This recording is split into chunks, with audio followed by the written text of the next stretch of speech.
She was 22 and cast out by the only family she had left. With no plan, just a worn leather-bound book and $17, she bought the one thing nobody in Redemption Gulch wanted: a cracked iron church bell sold for scrap. But what the men who laughed at her didn't know was that sealed inside its heavy crown was a fortune in gold coin, and a confession that would call the town itself to account. Settle in and stay close for this story of quiet courage, and let us know in the comments where you are watching from tonight. Ruth Calloway had been shaped by two men, one who gave her life and one who taught her how to live it. Her father, Thomas Calloway, was a botanist by training and a dreamer by trade, a man who saw the world not as a thing to be conquered but as a text to be read. He had filled a small, leather-bound journal with meticulous ink drawings of alpine flora, each petal and leaf rendered with a scientist's precision and a lover's care. He died, alongside her mother, in the winter of '68, when a fever swept through their small mountain homestead, leaving 8-year-old Ruth an orphan with nothing to her name but that book. The book was her most beloved object, a tangible piece of a love she could barely remember, but felt as a constant, quiet warmth against her ribs. She was sent to live with her mother's brother, her Uncle Reed, in the bustling supply town of Granite Creek. Reed was a man of ledgers and accounts, of profit and loss. He was not unkind, but his affection was a measured thing, dispensed like rations. He saw Ruth as a column in his ledger, an expense to be managed. She was fed and clothed and housed, but she was never home. For 10 years, her life was a quiet, orderly affair of mending, cooking, and keeping out of the way. She learned to be self-reliant, because reliance on others was a currency she did not possess. She learned to be observant, because in a house where you are not central, you survive by noticing the currents and eddies of mood and intention around you. Her true education came not in her uncle's tidy house, but in the smoky, clangorous cavern of the town's smithy. It was run by Silas Blackwood, a widower in his late 60s whose hands were maps of scar tissue and calluses. Silas had been a friend of her father's, and when he saw the lonely girl with watchful eyes, he recognized the same steady soul. He never offered pity. Instead, he offered purpose. He began asking her for small favors, to work the bellows, to hold a piece of iron steady with the tongs, to fetch a specific hammer from the rack. He spoke to her not as a child, but as an apprentice. He taught her the language of metal, the way it spoke under the hammer, the different songs it sang as it cooled. He showed her how to read a fracture, to understand stress, to know when something was tempered and true, and when it was brittle and false. Most folks see a broken thing and all they see is the break, he told her once, his voice a low rumble beneath the hiss of the slack tub. They don't see the good steel that's left. The break isn't the end of the story, Ruth. It's just the point where a new one starts. He taught her about leverage, about how a small, well-placed force could move an impossible weight. He taught her that integrity wasn't about being perfect or unmarred, but about holding your essential nature even after you've been damaged. Silas died 2 winters before her ejection, leaving a void that the whole town felt like a missing tooth. For Ruth, it was the loss of the only person who had ever seen her for who she was. Not a burden, but a capable woman with a quiet strength. It was his lessons, more than anything else, that she would carry with her into the wilderness of her own life. The end of her time in her uncle's house came not with a shout, but with the rustle of a paper. Her uncle, at 45, had decided to remarry. His intended was a widow from Denver, a woman of society and particular tastes, and she had made it clear that her new home would not include a grown, unmarried niece of no particular standing. The cruelty was administrative, as clean and cold as a line item in a ledger. One Tuesday morning, after breakfast, her uncle called her into his study. The room smelled of dry paper and old leather. He did not ask her to sit. He stood behind his large oak desk, a barrier between them, and cleared his throat. "Ruth," he began. his eyes fixed on a point just over her shoulder. As you know, Mrs. Albright will be arriving next month. We have been discussing the arrangements for the household. He spoke as if outlining a shipping manifest. It has been determined that it would be best for you to make your own way now. You are 22, a woman grown. He slid a small stack of coins and a few bills across the polished surface of the desk. I have calculated your share. After deducting the cost of your room and board for the 14 years you have been under my roof, this is what remains. $17. It was not a gift. It was a final transaction, the closing of an account. There was no malice in his voice, and that was the worst part. It was simple, emotionless arithmetic. She was a debt that had been settled. Ruth did not argue. She did not cry or plead. To do so would have been to ask for something he was incapable of giving. She looked at the small pile of money, the sum total of her childhood, and gave a single sharp nod. She said nothing. Her silence was not one of submission, but of a profound and sudden clarity. She saw him, perhaps for the first time, not as her guardian or her family, but as a man who lived his life by a set of rules she could never subscribe to. She went to her small attic room, the place that had been her sanctuary and her cell. She did not own much. A few worn dresses, a sturdy pair of boots, a wool blanket. She packed them into a simple canvas satchel. The last thing she took was her father's journal of botanical drawings. She held it to her chest, the worn leather cool against her fingers. It was the only thing in the house that held any real value, the only thing that spoke of a love that was not measured or calculated. She walked down the stairs, past the parlor where her aunt-to-be's portrait was already waiting to be hung, and out the front door. She did not look back. The door clicked shut behind her, the sound as final and unremarkable as a clerk closing a ledger book at the end of a business day. She stood on the street of Granite Creek, a town she had lived in for most of her life, and felt like a complete stranger. She had $17, a book of flowers, and the quiet, unyielding strength that Silas Blackwood had hammered into her. She walked away from her uncle's house and did not stop until she reached the edge of town. The sun was climbing, and the morning air was crisp with the promise of autumn. She had no plan, only a destination, a name whispered to her years ago by Silas: Redemption Gulch. He'd called it a place where things went to be forgotten, a played-out mining camp clinging to the side of a mountain, populated by ghosts and stubborn old men. A hard place, he'd said, but an honest one. The mountains don't care who your father was. That honesty sounded like a balm to her raw spirit. She used $2 of her $17 to buy a place on a freight wagon heading west, deeper into the Rockies. She sat on a crate of tinned goods, her small satchel on her lap, her father's journal tucked safely inside. The wagon lurched and swayed, its iron-rimmed wheels grinding against the rocky road. For 3 days she traveled, watching the familiar landscape of Granite Creek give way to something wilder and more immense. The mountains grew larger, their peaks jagged against the sharp blue sky. The forests of pine and aspen grew thicker, the air thinner and smelling of resin and cold stone. The other passengers, rough-looking prospectors and a tired-looking family, paid her little mind. She was just another piece of human cargo, adrift in the vastness of the territory. The journey was a stripping away. With every mile, the life she had known fell further behind, becoming smaller, less significant.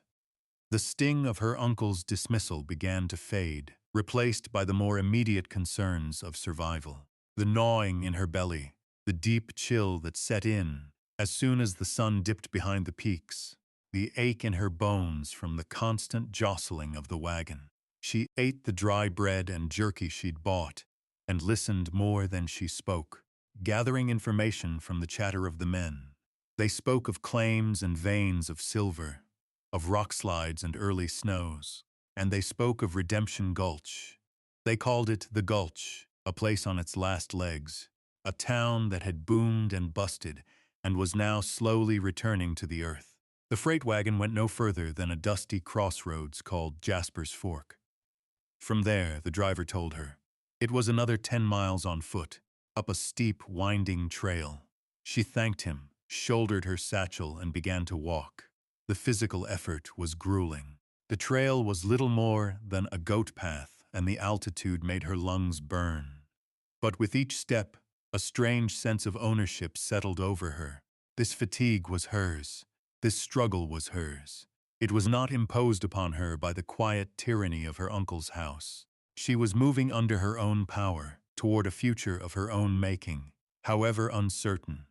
She crested a final ridge as the sun was setting, painting the sky in fiery strokes of orange and purple.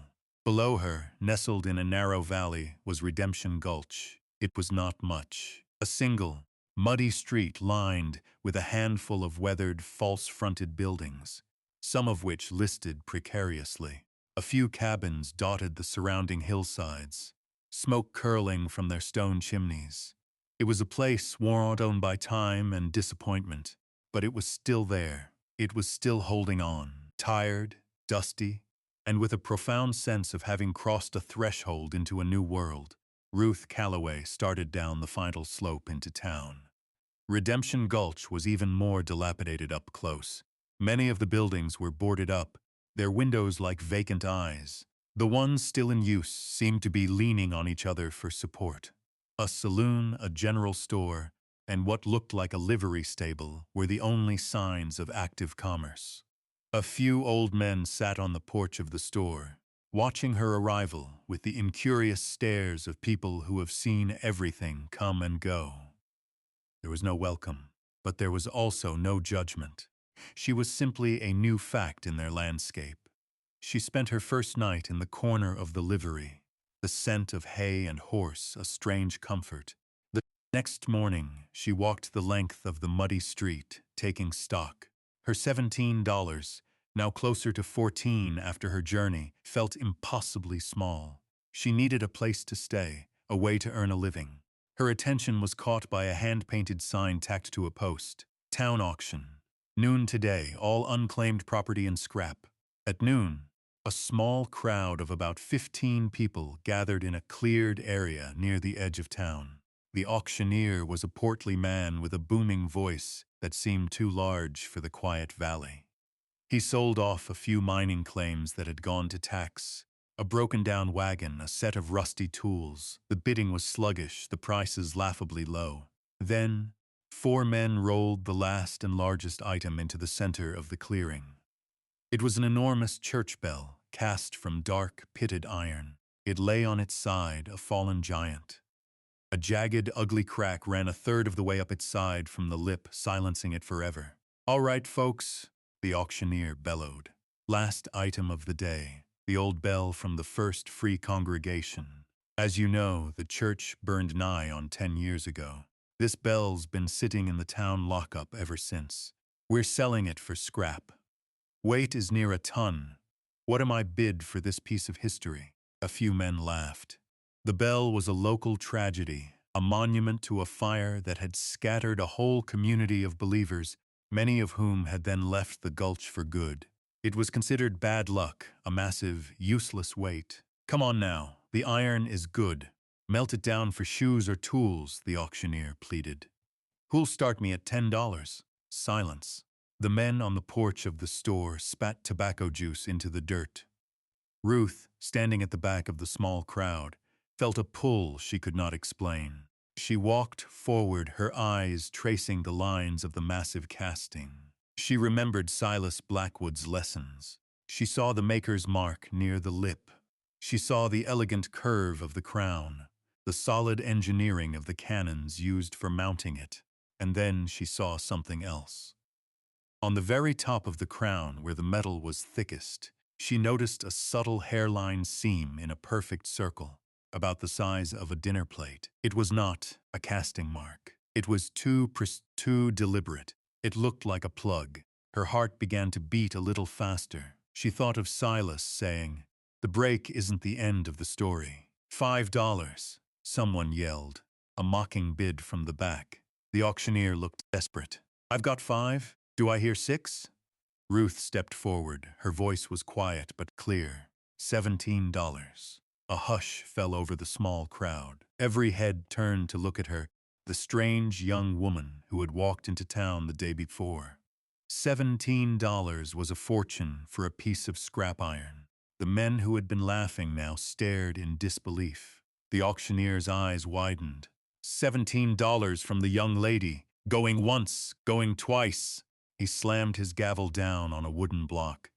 Sold to the lady for $17. A ripple of snickers went through the men. She had just spent everything she had on a ton of cracked, useless metal. She had no way to move it, nowhere to put it. She ignored their condescending smiles. She had just acquired the heaviest, most burdensome object in Redemption Gulch, and in doing so, had become utterly penniless. But as she laid her hand on the cold, rough surface of the bell, she felt not regret, but a deep, resonant certainty. She had seen something no one else had. The first problem was logistics. The bell was an immovable fact, a ton of iron and bad memories sitting in the middle of a muddy clearing. The men who had laughed at her purchase offered no help, watching with amusement as she contemplated her predicament. Ruth remembered Silas's lessons on leverage. She did not try to lift it. She tried to move it. She spent her last few cents on a length of thick rope and a meal for an old prospector who owned a tired-looking mule and a stone boat, a simple heavy sledge for dragging ore. The prospector, a man named Jebediah, was skeptical but took her money. Together, using a system of levers made from scavenged timbers and a great deal of patient effort, they managed to winch the bell onto the stone boat. It took them the rest of the afternoon. The mule strained and the sledge groaned, but slowly, foot by painful foot, she hauled her prize to the one place in town that was as abandoned as she was. A derelict smithy at the far end of the street. The roof had holes and the forge was cold, but its stone walls were sound.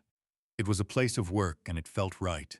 With a final, groaning heave, they slid the bell onto the packed earth floor inside. She had a home for it, but she was now truly destitute. She had no money for food, no tools, no claim to the building she was in.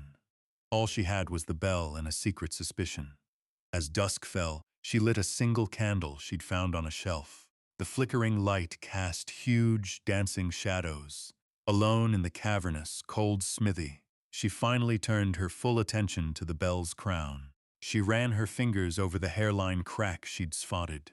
It was definitely a plug, sealed with what looked like lead or pitch.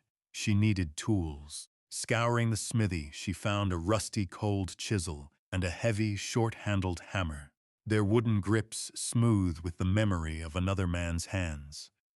They felt familiar, extensions of the lessons Silas had taught her. She placed the tip of the chisel into the tiny seam and struck it firmly with the hammer. The sound was a sharp, clear ping that echoed in the quiet space. For hours she worked. It was slow, painstaking labor. She moved the chisel a fraction of an inch, struck it, moved it again. A fine powder of rusted lead sifted onto the bell's surface. Her arm ached and her hands were raw, but she did not stop. She was not just breaking a seal.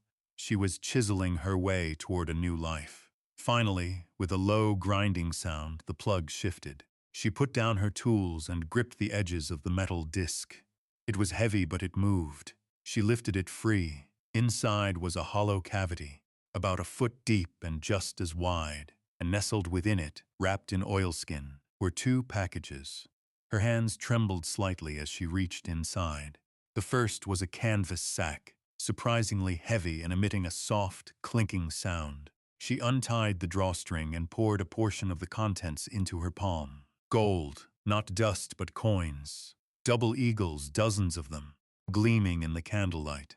A wave of dizziness washed over her. It was a fortune, more money than she had ever seen in her life. She set the coins aside, her mind reeling, and reached for the second package. It was a flat packet, also wrapped in oilskin and sealed with wax. She carefully broke the seal and unfolded the contents.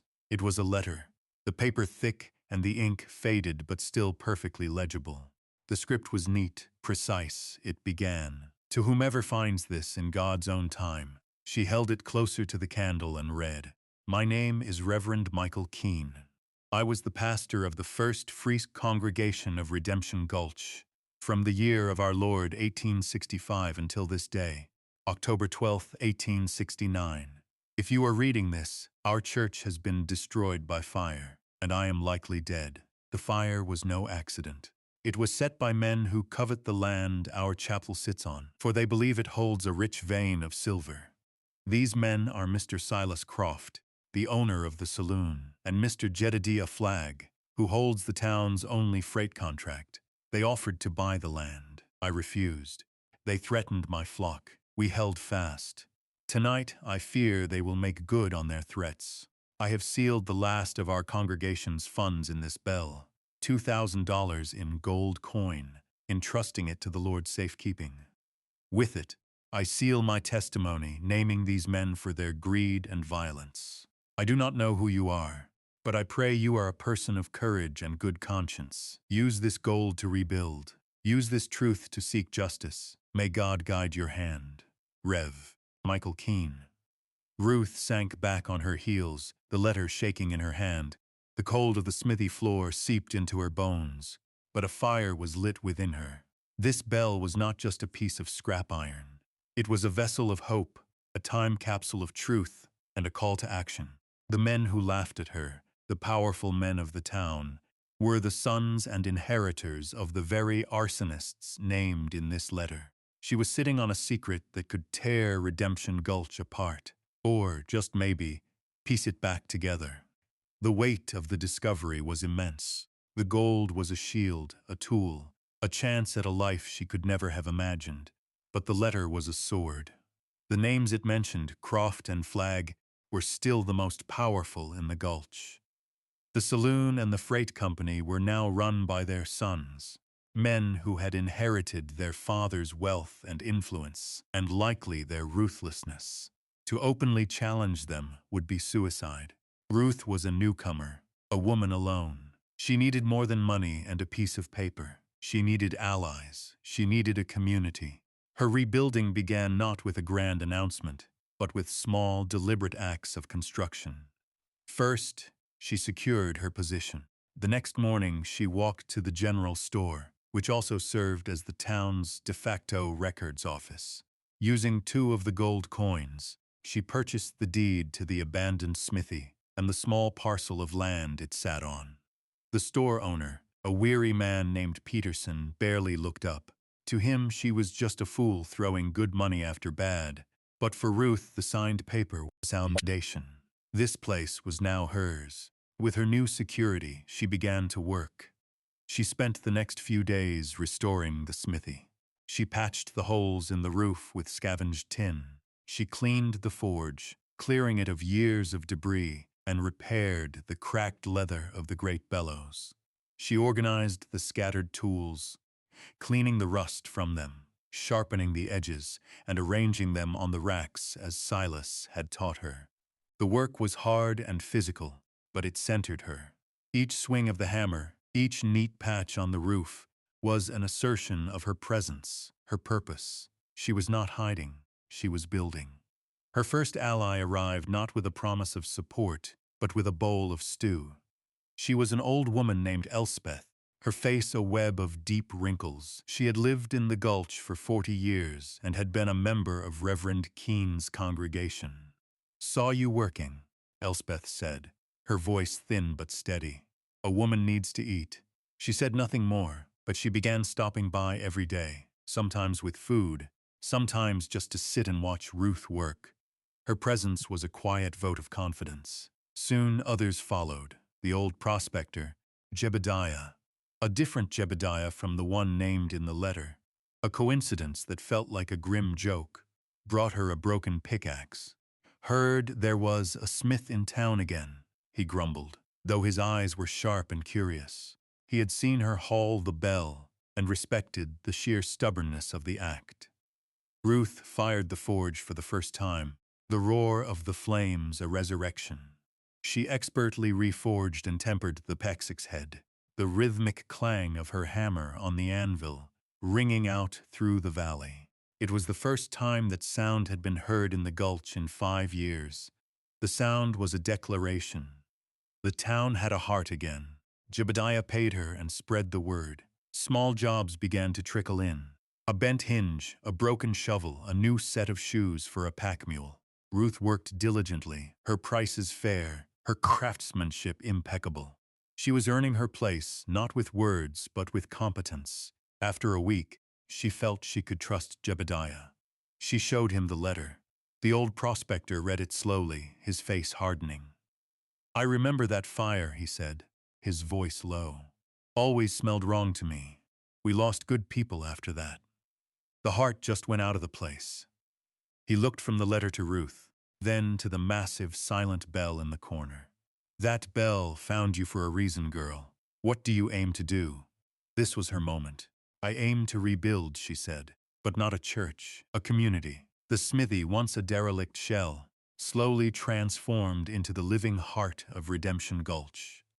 It was more than a place of business. It became a gathering point for the town's forgotten people. Elspeth's daily visits continued, and she began bringing others with her. Widows and old miners who had been part of Reverend Keene's flock, people who had been marginalized when the Crofts and the Flaggs took over the town's economy after the fire. They would sit on the benches Ruth had built, sharing stories, their quiet conversations punctuated by the steady, reassuring rhythm of her hammer. The bell sat in the corner of the smithy, a silent, potent witness. It was a source of quiet strength for the growing circle of allies.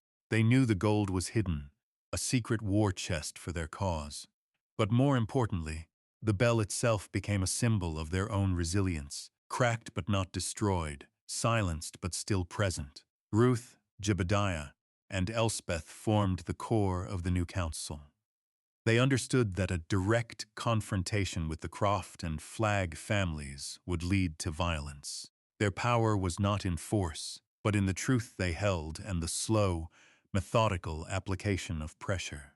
Their strategy, devised during long evenings around the smithy's dying fire, was one of economic reclamation. The gold from the bell was their primary tool. They did not spend it on luxuries, but on land. The original plot where the church had stood had been seized for back taxes years ago and bought for a pittance by the elder Croft. It had sat vacant ever since, the silver vein proving to be a fiction. Ruth, using Jebediah as her agent to avoid suspicion, began to buy it back, piece by piece, through a series of quiet transactions with Croft's son, a man more interested in whiskey than in his father's old landholdings. He was happy to sell the worthless plot. At the same time, Ruth used her position as the town smith to build a different kind of capital. She became indispensable. When a critical piece of equipment broke at the livery, she was the one to fix it. When a miner needed custom tools to work a difficult seam, she was the one who could forge them. People began to rely on her. Her name, once whispered with amusement, was now spoken with respect. They called her Ruth the Smith, a title of honor earned with sweat and skill. The community settling was not a single event, but a slow, organic process of trust being woven, thread by thread. One day, a young family whose wagon had broken an axle limped into town. The father, a carpenter named Samuel, had no money for the repair. Ruth fixed the axle in exchange for his labor, in helping her build a proper roof for the smithy. He and his family decided to stay, adding a new skill to the resurgent community. Elspeth organized the women to start a communal garden on a patch of sunny land behind the smithy. Jebediah taught the younger men how to pan for the fine gold that still washed down from the high peaks. Slowly, carefully, they were building their own economy, independent of the saloon and the freight company. The town was dividing into two camps: the old guard, centered on Croft's saloon, and the new community, centered on Ruth's smithy. The shift in power was subtle, but it was undeniable. Ruth was no longer an outcast. She was the anchor of a revived and hopeful town. One evening in late spring, a year after her arrival, Ruth stood in the wide doorway of her smithy. The fire in the forge was banked, its embers glowing with a soft orange light. The air was cool and clean, carrying the scent of pine and damp earth. The day's work was done. A newly repaired plowshare rested by the anvil, ready for collection in the morning. Outside, the town was quiet. The raucous noise from Croft's saloon seemed more distant tonight, less important. Her gaze fell upon the object that now stood in the center of the reclaimed church plot, the bell. With the help of Samuel the carpenter and half a dozen other men, she had built a sturdy timber frame and hoisted the bell into place. It did not hang in a belfry, ready to be rung, but rested on a heavy oak cradle, its cracked mouth open to the sky. It was not a call to worship, but a monument to memory, a silent testament to what the town had endured and what it was now becoming. On her main workbench, smoothed by her own hands, sat two objects side by side. One was her father's leather-bound journal of botanical sketches, its pages filled with the delicate beauty of the wilderness.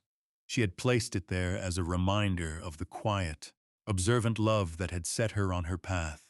Beside it lay a single heavy gold coin, one she had kept back from the hidden cache. It was from Reverend Michael Keene, a man she had never met, but whose faith in a future stranger had given her a foothold in the world. The book from the father who loved her, the coin from the pastor who trusted her. They were anchors to two different pasts, both of which had converged to create her present. She thought of Silas Blackwood, of his gnarled hands and his quiet wisdom. He had taught her to see the value in broken things, to understand that a fracture was not an ending. The men of the gulch who had laughed at her a year ago now tipped their hats when she passed. Young Croft, having sold off his father's ill-gotten land, was drinking his way through the proceeds, his power dwindling with every empty bottle. The truth of Reverend Keene's letter had never been made public. It was a weapon they held in reserve. Its power was in its potential, a final piece of leverage that ensured the old guard would not interfere as the new community grew. The gold had been their seed corn, and the bell their silent charter. Ruth Calloway had arrived in Redemption Gulch with nothing but $17 and a memory of love. She had spent it all on a broken bell, an act of desperate intuition. It was the soundest investment she had ever made. She had not found a fortune. She had forged a home, hammered out of loss and scrap iron, tempered in the fire of a shared purpose. She was no longer an outcast, but a founder. Ruth Calloway was 22 and had $17 to her name when she was cast out. She spent it on a cracked and forgotten church bell, and it was the best $17 she ever spent. It bought her more than a ton of scrap iron. It bought her a purpose, a community, and a home. What have you found value in that others have overlooked or cast aside? Let us know your story in the comments below. And if you believe in the power of quiet courage, be sure to subscribe and share this story with others.